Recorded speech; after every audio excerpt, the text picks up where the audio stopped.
Sometimes we wear a cloak to cover our inadequacies and our insufficiencies and our feeling of not being enough. And yet Jesus died so that you could take off that cloak and walk in power and in love and in self-control.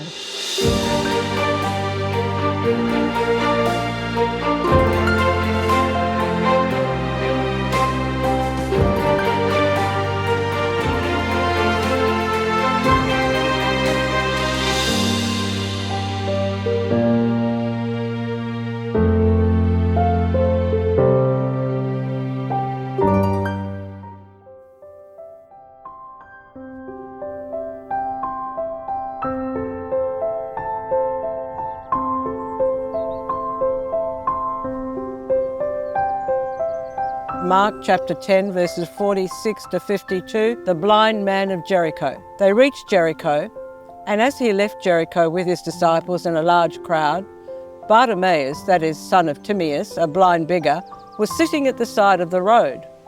When he heard that it was Jesus of Nazareth, he began to shout and say, "Son of David, Jesus, have pity on me." And many of them scolded him and told him to be quiet. But he only shouted all the louder, "Son of David, have pity on me." And Jesus stood still and said, "Call him here."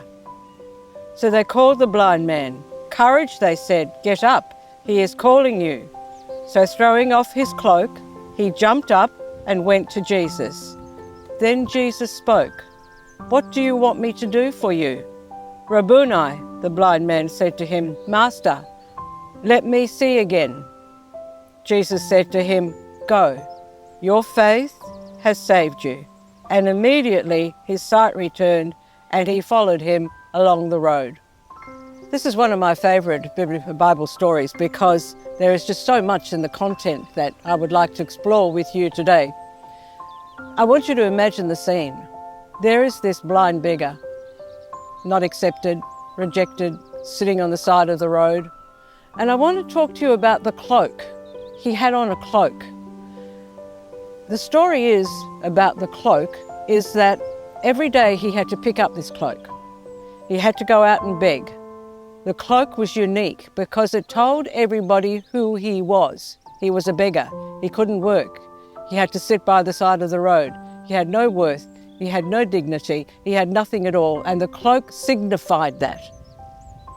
So can you imagine, here's this poor blind man, Bartimaeus, gets up in the morning, he puts on his cloak, and he goes and begs, and he sits on the side of the road, calling out, "Anybody got alms for a poor beggar?" I wonder what was going on inside this man. I wonder what sense of hopelessness, what sense of, why am I even here on this earth? And maybe some of you are feeling like that because I did for many years. Many, many years. And as he's sitting there at the side of the road, he hears a commotion, people coming in the distance. And somebody says, "It's Jesus of Nazareth." Something changes within him. He has heard about this miracle worker, and maybe you have too. Something stirs. And he gets up, and there is a movement within him that perhaps this is my opportunity now. And as Jesus gets closer, he starts to call out, "Jesus, Son of David, have pity on me." Everyone's saying, "Be quiet, you're just a beggar. You're of no value, you mean nothing. Jesus doesn't want to spend his time talking to you." Can I tell you, from an abused, tortured, victim child, Jesus had time for me, and he has time for you. And he has made something wonderful out of my life, and he will do the same for you. The more they told him to be quiet, I admire this man. The louder he yelled, louder, "Jesus, Son of David, have pity on me." And then I love what happens next, because Jesus stopped, and then he stood still. And that is only in the King James Version. He stood still. And what I want to say about that is this. As a mother, if my children were outside and all of a sudden they started to cry, I would stand still and I would ascertain what is going on. Is that playful crying? Is that someone seriously hurt? I would stand still and I would ascertain, do I need to go and rescue someone? Jesus stood still. He heard the inner cry of that man. It wasn't the cry out loud, it was the tone of the voice. It was the urgency of the call. It was the desperation. I was desperate. Maybe that's why Jesus stood still for me. And maybe you need to be desperate too and say, Jesus, I want more out of life. I want more out of my religion. I want more out of my relationship with you. And then Jesus said a few words that changed the course of this man's life. And this is what he said, call him here. And what happened next is what I want to happen for you and for many people around the world today is this. He threw off his cloak. He threw off the symbol of his disadvantage. He threw off the message that cloak gave to everyone about him. And hope began in that man. And Jesus is saying to you today, come to me. And so I guess I want to follow through with this cloak, because to me that is very symbolic for all of us right now. And what does that cloak mean for you and for me? Do we wear a cloak? You know, I read a book, and in this book this eminent scholar was talking about how when we are little, we know ourselves as a self. And then he was saying then something happens. We either hear parents fighting all the time, we get abused, we get bullied, we find ourselves cast out of the family, or we're sent to the aunties and we never get home. There's things that happen for a child. And for the first time, that child feels, and this scholar said, shame. And then what he said was this, shame is, I'm not enough. Now we know that psychologists tell us that when a child is young, from birth really up until about 8 years of age, and I'm not a psychologist, but I'm approximating, whatever is going on in that child's life, that child feels like it's their fault. If I was smarter, gooder, prettier, better, this wouldn't be happening to me. There's something wrong with me. And do you know what? That is the human condition that I have encountered in my ministry for all these years, where people can actually say to me, I have an imposter syndrome, Norma. I feel I'm going to get called out in my job, that I don't know what I'm doing. They're going to find out that I'm not as good as they think I am. And that comes out of a deep sense of feeling not enough. Perfectionism comes out of a sense of feeling not enough. I've got to get it right. I've got to prove that I can do it. This overwork, overstatement, overboasting, overconfidence, it comes quite often from a lack of all of that. You know, when I started to do missions in the church, I can remember the bishops asked me would I do missions, and so I would speak at the masses the 2 weekends prior to giving an actual mission in a parish, and I would say to the people, you know, if you would like to have a private appointment with me, I would be happy to see you. And then I would greet them outside after the mass, and I'd say, how are you? And they'd say, fine. And everywhere I went, people were fine, it's a glorious day and I'm fine. And I kept thinking, these good Catholics must have been doing a lot of work on themselves, because I've been doing this deep work on myself and I'm not fine. And I've been praying for, you know, hours and trying to develop a prayer life, and I'm not fine. My marriage isn't completely together. I have not a very good self-image. I know I'm growing, but I'm not fine. These good Catholics must have, because don't forget, I was brought up a Methodist, Uniting Church, became a Catholic when I got married, and I thought, well, these people must have been healed along the way because they're all fine. Everywhere I went, mission after mission after mission. It was extraordinary.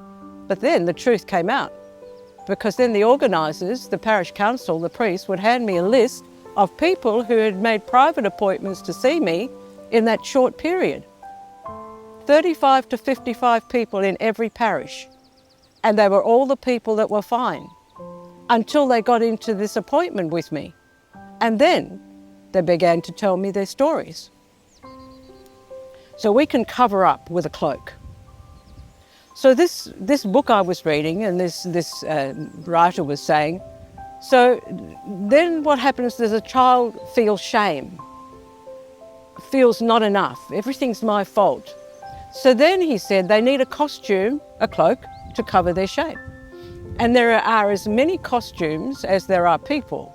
And I'm looking at religiosity, obeying the rules of the church, but not interested in a personal relationship with God through Jesus. Ticking all the boxes, doing all the right things, but too scared to get involved with God, who understands them the way they are inside and has the ability and the power and the desire to heal them. Maybe it's drugs. Maybe not street drugs, maybe sleeping tablets. Maybe addicted to painkillers. Maybe drugs. That's your costume. Can't get through the day. My mum had a very difficult life, and I remember she used to take something called relaxer-tabs. Well, I'm 81 this year, so I'm going back many, many years now, 100. And they were called relaxer-tabs, but she couldn't do a day without these relaxer-tabs. And my husband told me his mum used to take Bex, and it was the same sort of thing. It's like you need something. It may be alcohol. I remember one of my wonderful directors telling me one day about a friend of his who has a drink at night and likes to have a wine at night time. But this wonderful priest said to me, you know, it may be a short-term fix, but where does it lead to? It probably leads to more than one drink, and so it goes on. And St. Ignatius of Loyola, and I followed his teachings very strongly, he says that we have to look at the beginning, the middle and the end of every decision. Where does it lead? And so the costumes are many.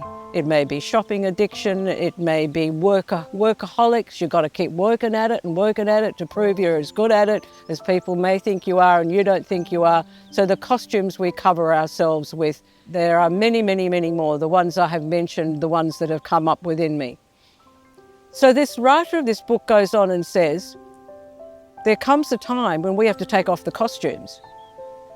And you know that story is tying right into this. Because this story says when Jesus said, call him here, he threw off the cloak.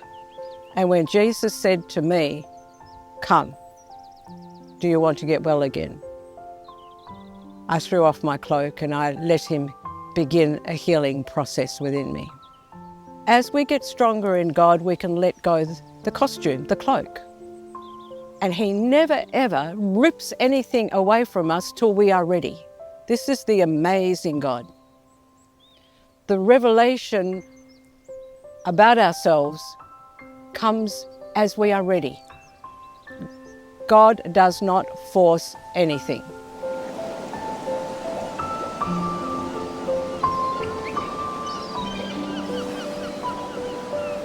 So Jesus never forces his healing on us until we are ready. He doesn't force anything. But as we evolve in God, and I've been able to let go the costumes a little bit at a time, and I'm almost embarrassed to say this, but I did cover myself in a cloak of spirituality, which was denying my humanity and denying my story fully. And it's only when I embraced my story fully that I could be real before God and before man, and I could throw away that cloak of a super spiritual sort of holiness, this person who got up early and prayed and talked to lots of people about God. No, the costumes come off when we're ready, and then we're left with who we really are, the true person, truly before God as we really, really are. So the costumes come off a little bit at a time, but I believe that where I want to go now is this. It is in the come to me, call him here, are you ready? I want you in relationship, that our hope can begin really deeply. And so Jesus for me is the answer, and I believe he is the answer for everyone. Get to know him, it's worth it, and he will lead you on a wonderful journey. I'd like to lead you now in an imaginative meditation where you are the blind man sitting on the side of the road.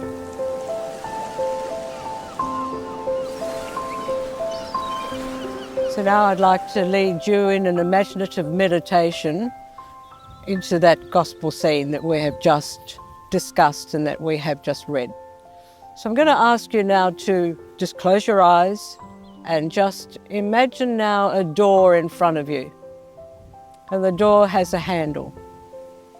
I invite you to put your hand on the handle, open that door, and step into the scene that we have been discussing today. You find yourself sitting on the side of the road. You're sitting actually next to the blind man Bartimaeus. He's sitting there with his cloak around him, and he can't see you, but you can see him.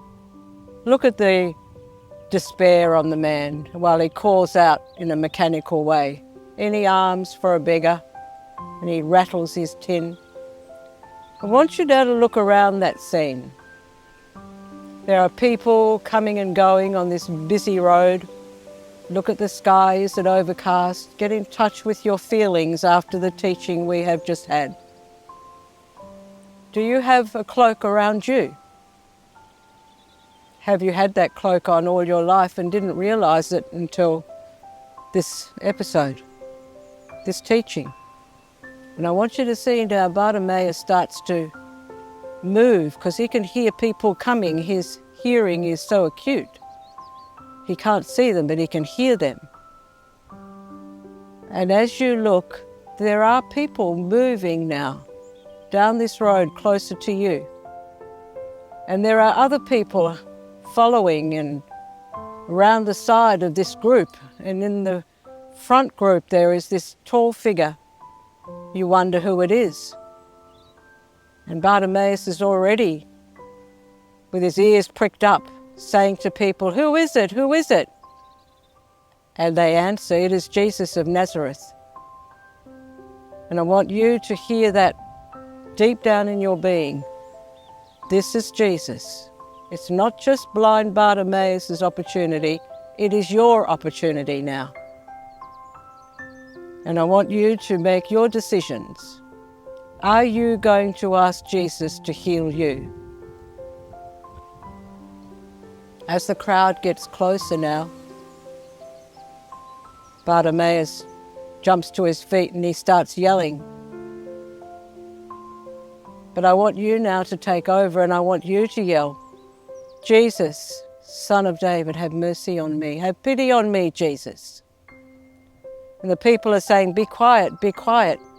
But I want you to forget blind Bartimaeus. This is your scene now. He has had his scene. And I want you to step in front of this crowd of people and shout out, "Jesus, I need you." And that wonderful figure of Jesus stands still. He stops. And then he says those words, "Call them here." And the people say, "He's calling you." And I want you now to throw off that cloak, because if he's calling you, it's because he wants to heal you. Throw off that cloak and go to Jesus. And look at him now as he looks at you with his penetrating eyes and says, "What do you want me to do for you?" And you can say, "I want to be well again." And Jesus looks at you and he says, "Your faith has healed you." And he turns and he starts to walk down the road away from you, but he looks back and beckons you to follow him. And now, with a new purpose and a great hope born within you, join this multitude of people, not just in this scene, but in this world, that are following Jesus. He will not fail you. He will never fail you. Trust him, and you will find healing and peace. Amen.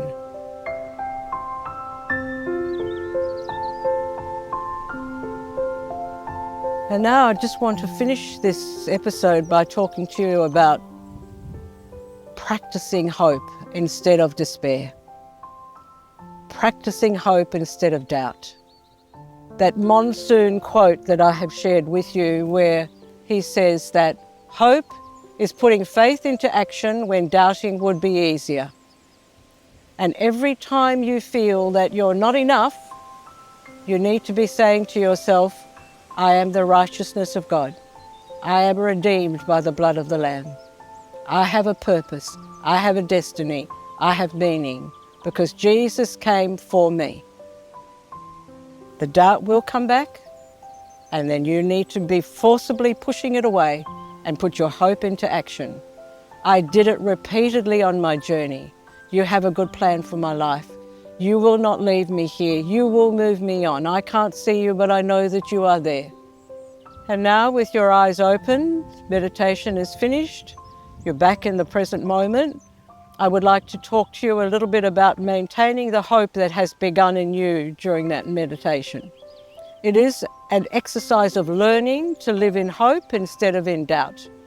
You know, when I first started before I started my journey with God, I'd wake up every morning and I'd think something dreadful is going to happen today. That was how I began my day. And now I begin my day by saying, you're with me, Lord, nothing's going to happen. You and I can't deal with together today. Good things are going to be ahead for me. So it's how your mental attitude is going to be moving forward that's important now. Because there has been despair, there has been a cloak you had around you, it'll be easier to move back into doubting your potential, your call in God. But I want to remind you of a quote, Monson's quote that I mention in these episodes many times. And it's very powerful what he has to say. He says, hope puts faith into action when doubting would be easier. What does that mean? It means you have to consciously decide to think with hope. And so I had to start saying, you have a good plan for me. I am chosen. I have been chosen by you. You died for me and for my pain and for my sins. I am the righteousness of God. I am a daughter of God. I have a future. I have a hope. And what I would do, I would say, you won't leave me here, Lord. You'll move me on. I can't see you, but I know that you're there. And it was a constant ongoing journey of changing the negative for the positive. And so it's very important in these sessions, if we don't leave any episode without emphasizing that you need to practice hope, and gradually it will become second nature to you. Thank you so much for tuning in. I look forward to the next session meeting with you. God bless.